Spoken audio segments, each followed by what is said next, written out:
আল্লাহ কাতাবনা আলা বানি ইসরাঈল, কাবিলের এই ঘটনার কারণে, গুম করার কারণে, খুন করিয়া গুম করার কারণে আমি আল্লাহ বনি ইসরাঈলের উপর একটা নির্দেশ দিলাম। কাতাবনা মানে নির্দেশ, নির্দেশ দিলাম আলা বানি ইসরাঈল, বানি ইসরাঈলের উপর নির্দেশ দিলাম। কি নির্দেশ দিয়েছেন একটু পরে বুঝি। বানি ইসরাঈলকে আগে বুঝার দরকার। নির্দেশ তো দিবেন আল্লাহ পৃথিবীবাসী সবাইকে, বনি ইসরাঈলকে খালি নির্দেশ দিবেন এটা কেমন কথা? বনি ইসরাঈল কারা, কি নির্দেশ দিলেন বলুন, কথাটা ঠিক না ঠিক? আমার ভাই ইব্রাহিম আলাইহিস সালাতু ওয়াস সালামের স্ত্রী সারা আর হাজেরা, সারার কুলে জন্ম নিলেন হযরত ইসহাক, ইসহাকের কুলে জন্ম নিলেন হযরত ইয়াকুব, যিনি ইউসুফ নবীর বাবা। সেই ইয়াকুবের আরেকটা নাম ছিল ইসরাঈল। এজন্য ইয়াকুব থেকে যত মানুষ দুনিয়াতে আসে এদেরকে বলা হয় বনি ইসরাঈল। সেখান থেকে নবী আসলেন ইয়াকুবের ছেলে ইউসুফ, উল্লেখযোগ্য নবী। ইউসুফের পরে মুসা, মুসার পরে দাউদ, দাউদের পরে সুলাইমান, সুলাইমানের পরে হযরত ঈসা আলাইহিস সালাতু ওয়াস সালাম। আর এই দিকে ইব্রাহিম আলাইহিস সালাতু ওয়াস সালামের বিবি হাজেরা, হাজেরার কুল থেকে একজন মাত্র নবী আসলেন। ইনি হলেন আপনি আমার নবী, আল্লাহর হাবিব, বিশ্ব নবী মুহাম্মদুর রাসূলুল্লাহ সাল্লাল্লাহু আলাইহি ওয়াসাল্লাম। তাইলে ইব্রাহিম নবীর পর থেকে নিয়া বিশ্বের মানুষ দুই ভাগে ভাগ হয়ে গেল। একটা হলো বনি ইসরাঈল আর একটা হলো বনি ইসমাঈল। আমরা কি বনি ইসরাঈল না বনি ইসমাঈল এটা আমি সঠিক করে বলতে পারবো না। অনেকে জানে বিশ্ব নবীর উম্মত যারা এরা বনি ইসমাঈল। না না, বনি ইসমাঈলের মধ্যে অনেক ইহুদি খ্রিস্টান হিন্দু বুদ্ধ রয়েছে, আর বনি ইসরাঈলের মধ্যে অনেক মুসলমান রয়েছে। তাই আমার ভাই জান, তাইলে আল্লাহ নির্দেশ দিলে সব মানুষকে নির্দেশ দিবেন, শুধু বনি ইসরাঈলকে নির্দেশটা কেন দিলেন? আমার ভাই তাফসীরে মাযহারিতে এটার কারণটা লিখেছেন, মিন আজলি যালিকা কাতাবনা আলা বনি ইসরাঈল। দুনিয়ার মানুষের আল্লাহ নির্দেশ দিয়েছেন শুধু বনি ইসরাঈল কেন নয়, বনি ইসরাঈল আর বনি ইসমাঈল বিশ্বের সমস্ত মানুষকে আল্লাহ নির্দেশ দিয়েছেন। তবে বনি ইসরাঈল শব্দটা কেন আনলেন? এটা হলো খুসুসাত, বিশ্বের মানুষ হইল উমুমাত। তাফসীরে মাযহারিতে এতটুকু লিখেছেন খুসুসান আর উমুমান। এটি আপনারা তো বুঝবেন না, আমরা বুঝি খুসুসান কি আর উমুমান কি। আমার ভাই খুসুসান বলতে বিশেষ করে আর উমুমান বলতে ব্যাপক করে। এই যে খুন কইরা গুম করা, গুম কোন গুম, কোন করে গুম করার অবস্থা ইসমাইলের সূত্রের বনি ইসমাইল থেকে বনি ইসরাঈলের মধ্যে এই অবস্থা বিশেষ করে ছিল। এজন্য আল্লাহ বনি ইসরাঈল বলেছেন। কিন্তু বনি ইসরাঈল বলে এখানে শুধু নির্দেশটা বনি ইসরাঈলদের উপরে নয়, যেমন ভাবে বনি ইসরাঈলের উপরে, যেমন ভাবে বনি ইসমাঈলের উপরে। বনি ইসরাঈলটা কেমন নাম কয়? এদের স্বভাব বনি ইসমাঈল থেকে বনি ইসরাঈলের মধ্যে কোন গুমের স্বভাবটা বেশি ছিল? বিশেষ করে বনি ইসরাঈল। বুঝাইছে নিদাইছে আমার ভাই। তাইলে মিন আজলি যালিকা, এই কারণে, কোন কারণে? কাবিলে হাবিলকে খুন করে গুম করার কারণে কাতাবনা আলা বনি ইসরাঈল, আল্লাহ বনি ইসরাঈলের উপরে নির্দেশ দিয়েছেন। মতলব কি বাকি হইল রে? শুধু বনি ইসরাঈল নয়, আল্লাহ বুঝাইতে চান এই স্বভাবটা বিশেষ করে বনি ইসরাঈলের ছিল রে। আল্লাহ শুধু বনি ইসরাঈল বুঝাইতে চান না, এই কারণে আল্লাহ বিশ্বের সমস্ত মানুষকে নির্দেশ করে দিয়েছেন। কি নির্দেশ করেছেন? আন্নাহু মান কাতালা নাফসান বিগাইরি নাফসিন আও ফাসাদিন ফিল আরদ ফাকান্নামা কাতালান নাস জামিআ ওয়া মান আহইয়াহা ফাকান্নামা আহইয়ান নাস জামিআ। আল্লাহ এই কারণে বিশ্বের মানুষকে নির্দেশ করেছে, এই কারণে বনি ইসরাইল আর বনি ইসমাইল সবাইকে নির্দেশ করেছেন। কি নির্দেশ করেছেন? কোন কারণে? কাবিলে হাবিলকে খুন করিয়া গুম করার কারণে। কি নির্দেশ করেছেন? মান কাতালা নাফসাম বিগাইরি নাফসিন আও ফাসাদিন ফিল আরদ। মান কাতালা নাফসান, যেই ব্যক্তি একটা মানুষকে হত্যা করে দিল, খুন করিয়া দিল, নাফসান বিগাইরি নাফসিন, অথচ যেই লোকটারে খুন করিল এই লোকটা কোনো মানুষকে খুন করে নাই, আও ফাসাদিন ফিল আরদ, এবং যেই লোকটারে খুন করিল এই লোকটায় জমিনের মধ্যে কোনো ফসাদ করে নাই, এটাতে কয় অন্যায় ভাবে। যেই লোকটারে খুন করছে এই লোকটায় কেউ খুন করে নাই, জমিনে ফসাদ করে নাই, জমিনে ফসাদ করে নাই। ফসাদের মতলব কি? তাফসীরে মাযহানীওয়ালায় লিখেছেন ফসাদের মতলব হলো 1 নম্বরে সন্ত্রাসী, 2 নম্বরে ডাকাতি, 3 নম্বরে জিনা, 4 নম্বরে আল্লাহ, আল্লাহর রাসূল এবং কুরআনকে যারা অবমাননা করে এদেরকে বলা হয় ফাসাদান ফিল আরদি। এরা জমিনের মধ্যে ফসাদ করে, সন্ত্রাসী যারা এরা জমিনে ফসাদ করে, ডাকাতি করে যারা এরা জমিনে ফসাদ করে, জিনা করে যারা ওরা জমিনে ফসাদ করে, আল্লাহ, আল্লাহর রাসূল এবং কুরআনকে যারা অবমাননা করে এরাই হলো ফাসাদান ফিল আরদি, এরা জমিনে ফসাদ। আমার ভাই, আল্লাহ বলতেছেন মান কাতালা নাফসাম বিগাইরি নাফসিন, মান কাতালা নাফসান, যে অন্য ব্যক্তিকে খুন করিল, বিগাইরি নাফসিন, অথচ লোকটায় আর কেউকে খুন করে নাই, আও ফাসাদিন ফিল আরদি, এবং এই লোকটায় জমিনের মধ্যে কোনো ফসাদ সৃষ্টি করে নাই, যে লোকটায় জমিনে কোনো ফসাদ সৃষ্টি করে নাই, আর কেউকে খুন করে নাই, এমন একটা নির্দোষী মানুষকে মান কাতালা, যে ব্যক্তি খুন করিয়া দিল, ফাকান্নামা কাতালান নাস জামিআ।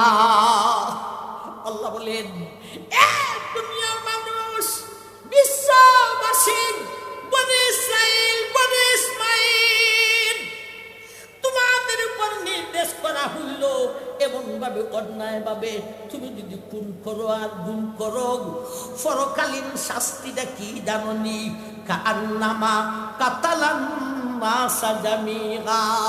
কিয়ামত পর্যন্ত ইসরাফিলের সিংহায় ফু দেওয়ার আগ পর্যন্ত অন্যায় ভাবে কেউ যদি তাকে অন্যায় ভাবে নির্দোষী মানুষকে যদি খুন করে রে, যে খুন করিব ও দুনিয়ার মানুষ, ওর নামায় আমালে এই খুনের একটা গুনার অংশ লেখা হইব। ভাই, একজনকে খুন করলেই হাসরের, নির্দোষী একটা মানুষকে খুন করলেই হাসরের মাঠে কোন শাস্তি হবে, দুদকে কোন শাস্তি দেওয়া হবে।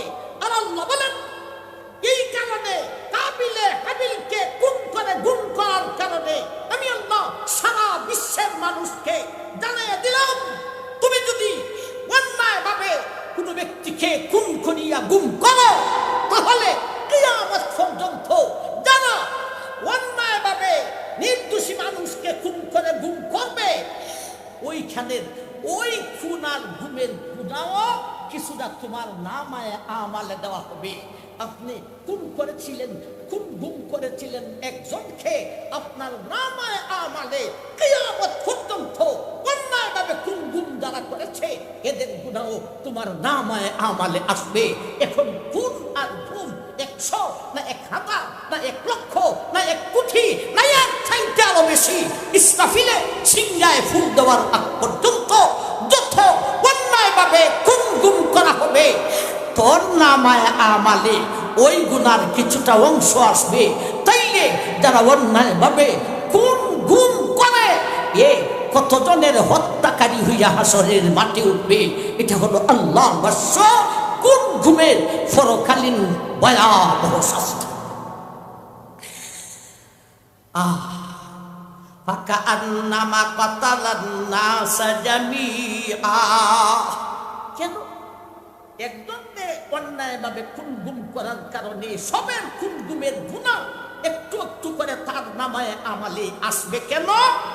সে খুন ঘুমের দরওয়াজাটা খুলিয়া দিল। বুঝাইছে নি নাইছে না? ওয়ামান আহিয়াহা ফাকান্নামা আহিয়ান নাসা জামিআ। এখন শাস্তাগঞ্জের মানুষ, হবিগঞ্জের মানুষ খুশি হইয়া যাইবেন। আল্লাহ বলেন ওমান আহিয়াহা ফাকান্নামা আহিয়ান নাসা জামিআ। ও দুনিয়ার মানুষ, আর কেউ যদি নির্দোষী মানুষকে খুন করে না, গুণ করে না, সে যেন কিয়ামত পর্যন্ত সমস্ত মানুষের জীবনকে রক্ষা করিল। আমার ভাই, আমরা খুনও করি না, আমরা গুমও করি না, কিয়ামত পর্যন্ত সমস্ত মানুষের জীবনকে আমরা রক্ষা করার সওয়াব আমরা হাসরের মাঠে। ওয়ামান আহিয়াহা ফাকান্নামা আহিয়ান নাসা জামিআ ওয়ালাকাদ জাআতুহুম রুসুলুনা বিল বায়্যিনাত সুম্মা ইন্না কাসীরাম মিনহুম বা'দা যালিকা ফিল আরদি লামুসরিফুন। আল্লাহ এখন বলেন দুঃখের সাথে, আল্লাহ কত নবী কত রাসূল পাঠাইলাম,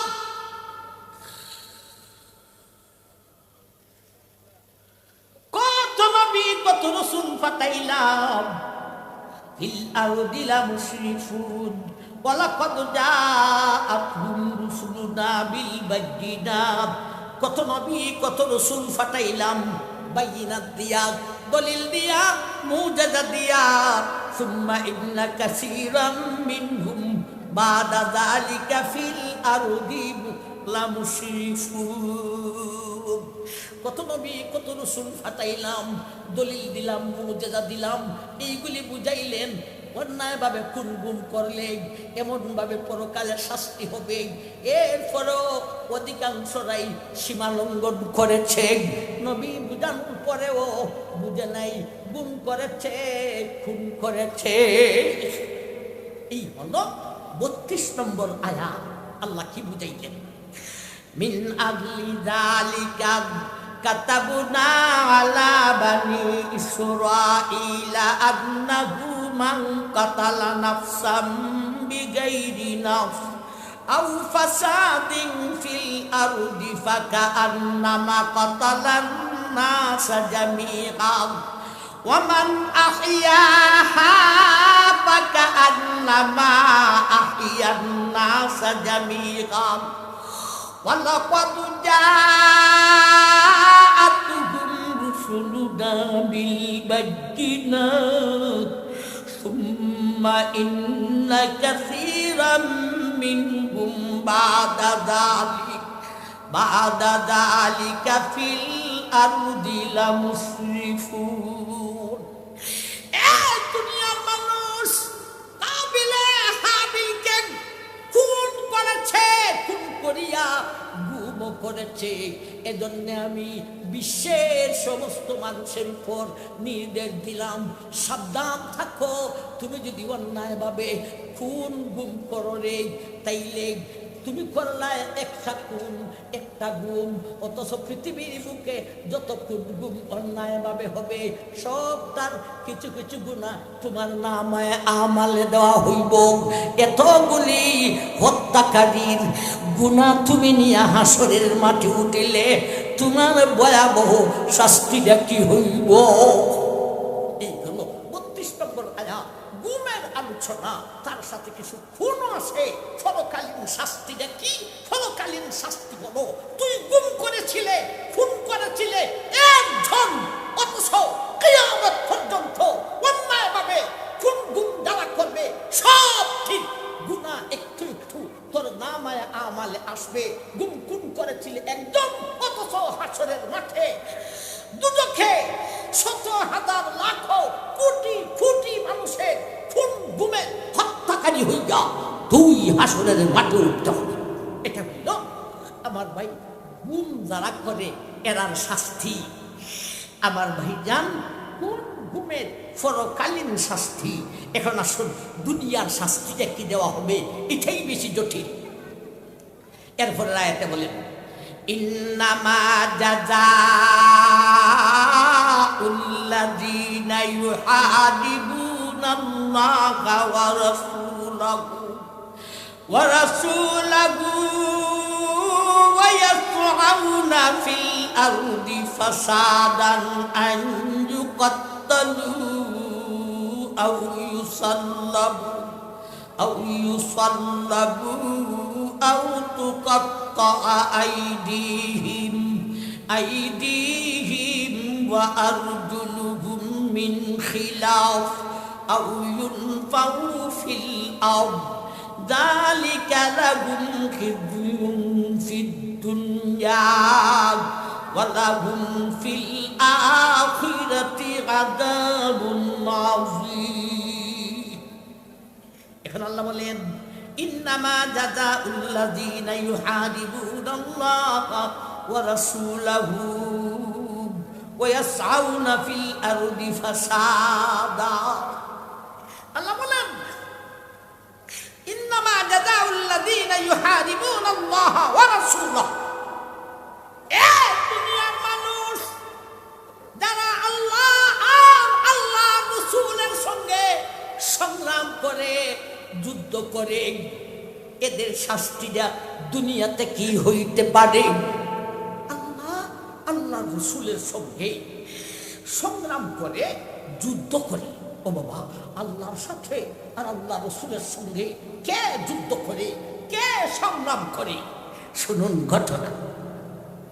কবিলায়ে উকাল বেঈমান আর কবিলায়ে উরাইনিয়া, এই দুইটা বেঈমান কবিলা থেকে, গোত্র থেকে 8 জন মানুষ নবীজির দরবারে, নবী তখন মদিনায়, নবীজির দরবারে আইসা কয় আমরা ঈমান আনতাম। ভালো কথা, নবীজি কালামে পড়াইলেন, ঈমান আনতাম। আমার ভাই মদিনার আবহাওয়া এদের কাছে মুয়াফিক হয় নাই।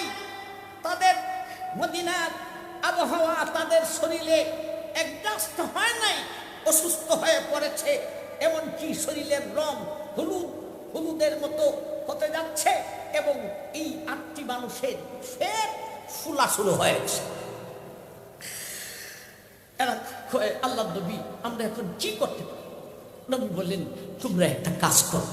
কি কাজ করো? নবীদের একটা গোলাম ছিল রে আমার ভাই, সাহাবী ইয়াসির রাদিয়াল্লাহু তাআলা আনহু। ইনি ছিলেন নবীজির গোলাম। তখন সময় নবীজির কাছে 15টি উট ছিল। 15টি উটের মালিক ছিলেন নবীজি। ইয়াসার গোলাম। এই গোলামের আমল হলো 5 ওয়াক্ত নামাজ ছাড়া যখনই সময় পায় তখনই নামাজে দাঁড়ায়। নবী বলেন, হে আমার ইয়াসার, 5 ওয়াক্ত নামাজ তো তুমি পড়োই, আবার যখনই সময় পাও তখনই তুমি নামাজে, নফল নামাজে দাঁড়িয়ে যাও। এমন ব্যক্তিরে আমি গোলাম হিসাবে রাখতে চাই না। আমি বিশ্ব নবী আমার ইয়াসার রে তোমার আজাদ করিয়া দিলাম। আজাদ করে দিল। নবী বললেন তোমার একটা ডিউটি হলো বাগানে আমার এই 15টি উটকে তুমি রাখালি করো। আমার ভাই এই 8টা মানুষ এরা অসুস্থ হয়ে পড়েছে।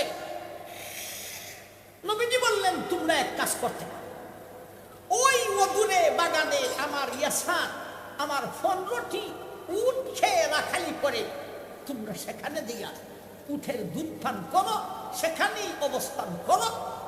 সাথে বললেন উঠের মূত্র কিছু খাইতে পারো।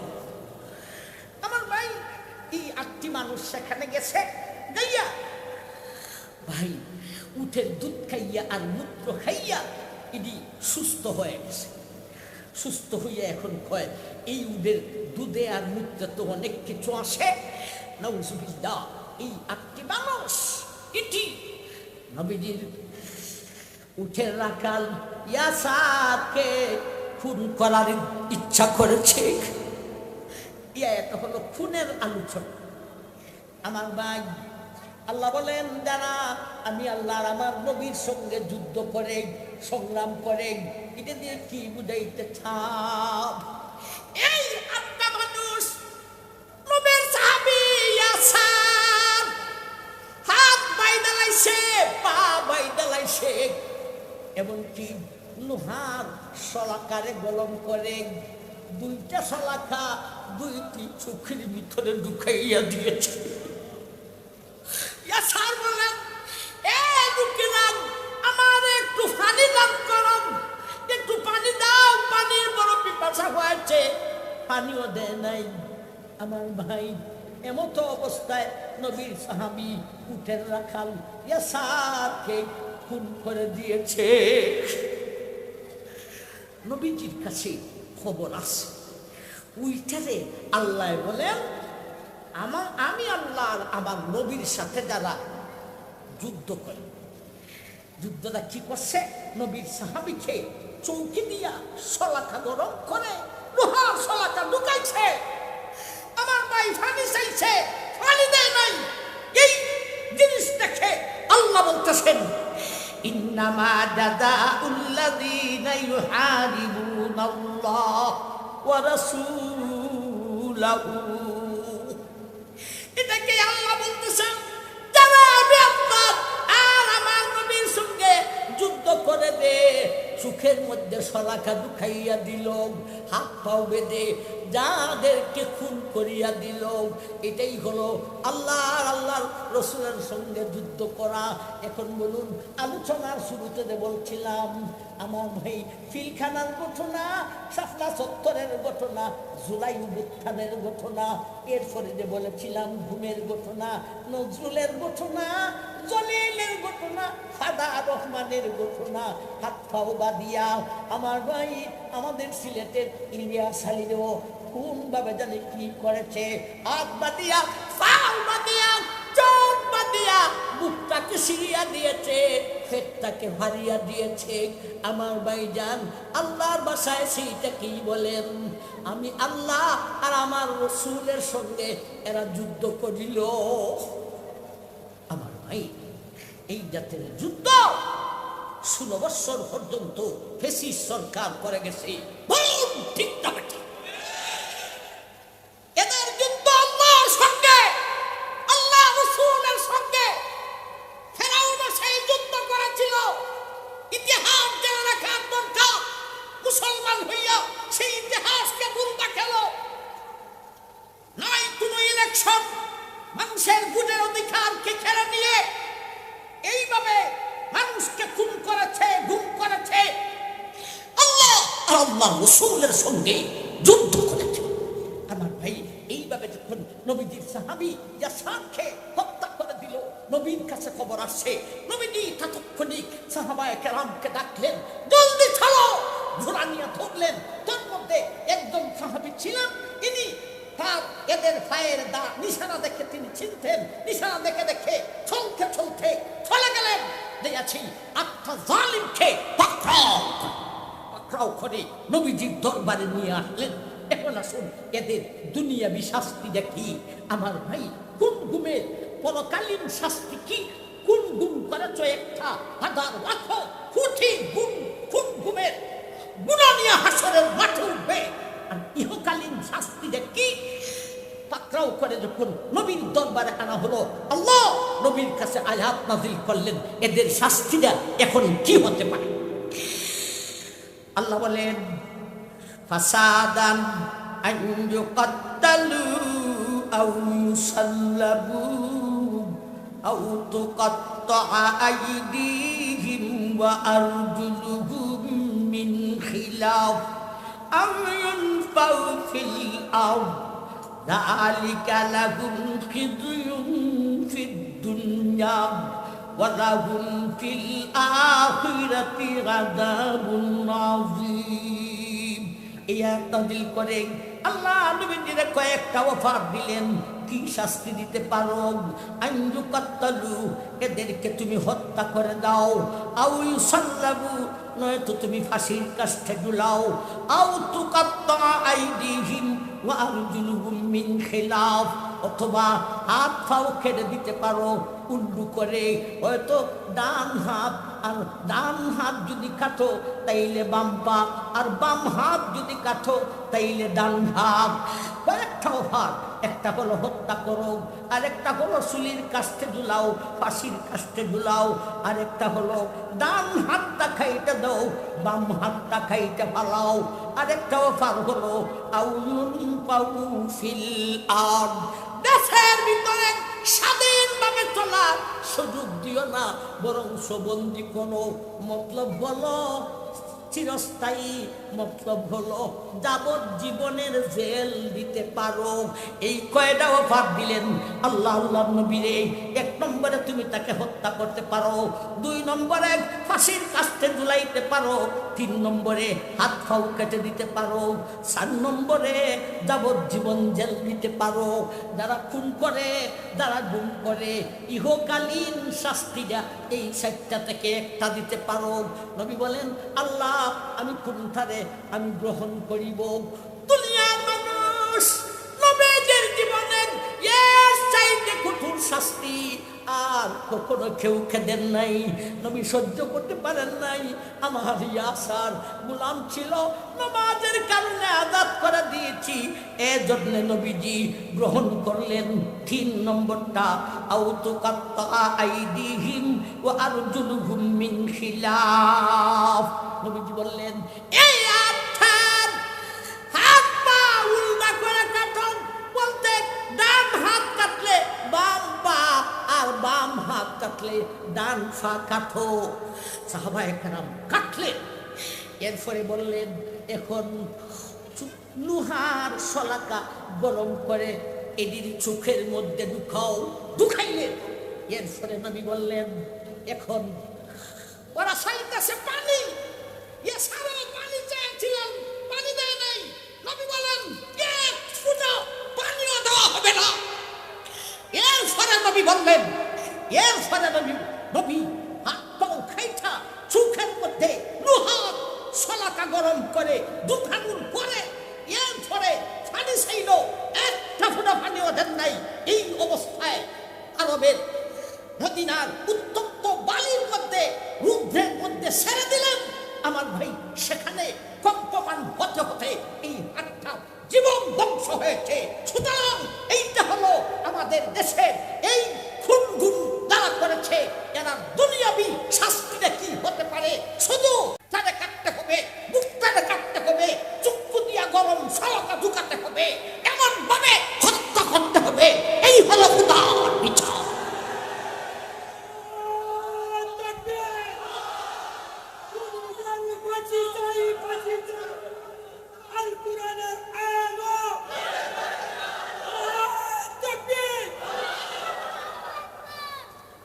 আমার ভাইজান দেশ স্বাধীন হওয়ার পর থেকে নিয়ে উলামাদের জন্য এমন সুযোগ আসে নাই আমি আপনাদের এলাকার মানুষ জন্মস্থানের মানুষ এই জন্য কথাটা বলি আমাদের ধর্ম উপদেষ্টা একজন বিজ্ঞ আলেম এবং জাগতিক শিক্ষার ঊর্ধ্ব লেভেলের শিক্ষিত তিনি বারংবার বলতেছেন এই দেশে এখন যদি দেশের মানুষ উলামায়ে কেরামকে সংসদে দেখতে চায় যদি কিছু উলামায়ে কেরাম আপনারা না ডান এই দেশে মাদ্রাসা টিকানো যাবে না ওয়াস্তব শিরকে টিকানো যাবে না তাবলীগী জমাতকে রক্ষা করা যাবে না এই সূত্রে আমাদের সাইফুল হাদিস ইবনে সাইফুল হাদিস আল্লামা মামুনুল হক বাংলাদেশ খেলাফত মজলিসের নামে ডাক দিয়েছেন ও ভাই তিনি সেই কেন্দ্র থেকে থেকে আমাদের হবিগঞ্জ এক নবীগণ এবং বাহুবল থেকে জাতীয় সংসদ নির্বাচনের জন্য আমাকে তিনি নির্বাচন করে ঘোষণা করেছেন। আমি এমপি হওয়ার শখে নয়, এমপি হওয়ার ইন্তি পরিমাণ শখ নাই। আল্লাহ জমিনে আল্লাহর আইনকে বাস্তবায়ন করার জন্য, দেশ ও জাতির কল্যাণের জন্য আমরা আমাদের দেশটাকে বৈষম্যহীন একটা দেশ গড়ে তোলার জন্য, শুধু তাই নয়, সারা বাংলা নয় বিশ্বকে রেকর্ড দেখানোর জন্য একজন আলেম এমপি হলে কি করতে পারে সেই উদ্দেশ্যে আমি সাড়া দিয়েছি। আপনারা আমার এলাকার, আমার কেন্দ্রের অনেক মানুষ এখানে আসেন, আর যারা আমার মুখার নয় আপনাদের কাছে দুয়ার প্রার্থী হয়ে আমি আপনাদের থেকে বিদায় নিতে যাচ্ছি। আমার ভাই, আমি আল্লাহকে দুইটা শর্ত দিয়েছি।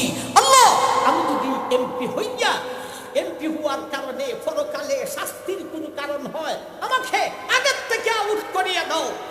আরেকটা শর্ত লাগাইছি, আল্লাহ, আমি যদি এমপি হইয়া এই দুই উপজেলার মানুষের হক আদায় করতে না পারি, আমাকে আগের থেকে আউট করিয়া দাও। আর যদি দুই শর্ত মেনে তুমি আমাকে এমপি বানাও, আল্লাহ আমি হইতে রাজি। আপনারা সবাই আমার জন্য দোয়া করবেন। শুনলেন কোন গুমের পরকালের শাস্তি দেখি আর ইহকালের শাস্তি দেখি। আমি শেষ করে দিয়েছি আমার বিচার আলোচনা। আমার টাইম দিছিল 45 পর্যন্ত, 42 হয়ে গেছে। আমি এখান থেকে বিবাড়িয়া মালিহাটা যাইতাম, মালিহাটা থেকে চান্দুরা বুল্লা আসতাম।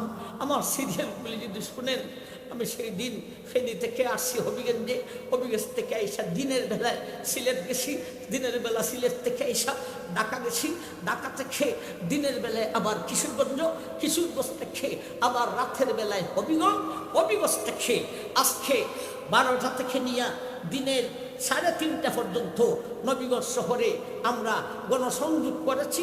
হাইটা হাইটা পা ব্যথা করতেছে, এরপরে জলদি করে আসছি চেষ্টাগঞ্জে মাগরিবের নামাজ আদায়